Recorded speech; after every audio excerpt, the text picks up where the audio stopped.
नमस्कार. आरोग्यशाहीमध्ये मी वैद्य नमिता आणि मी वैद्य भाग्यश्री आपलं स्वागत करतो. आरोग्यशाहीमधला शेवटचं अक्षर म्हणजे ह. ह आहे हिरव्या वनस्पतीचा. आज आपण निरगुडी या वनस्पतीची माहिती करून घेणार आहोत. वातदोषाला कमी करून वेदना आणि सूज कमी करणारी वनस्पती म्हणजे निरगुडी. निरगुडीचं मध्यम आकाराचं झुडूप असतं आणि पानं बेलाप्रमाणे 3-3 किंवा 5-5 च्या संख्येत असतात. ती कुस्करली असतात, त्यातून विशिष्ट सुगंध येतो. वातशमनासाठी उत्तम असल्याने निरगुडी अनेक प्रकारांनी वापरली जाते.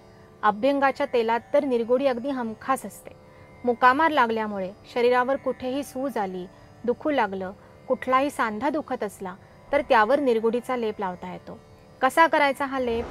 निरगुडीची ताजी पानं घ्यावीत, थोडीशी कापून मिक्सरच्या मदतीने बारीक करावीत.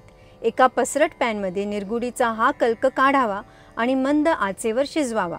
सोसवेल इतका गरम असताना दुखणाऱ्या भागावर किंवा सांध्यावर साधारण अर्ध्या तासासाठी लावून ठेवावं.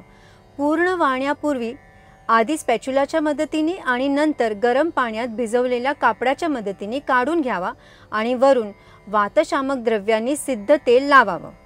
सांधे खूप दुखत असले तर हा उपचार रोज केला तरी चालतो. एरवी आठवड्यातून 2-3 वेळा ही थेरपी केल्याने लगेच बरं वाटू लागतं.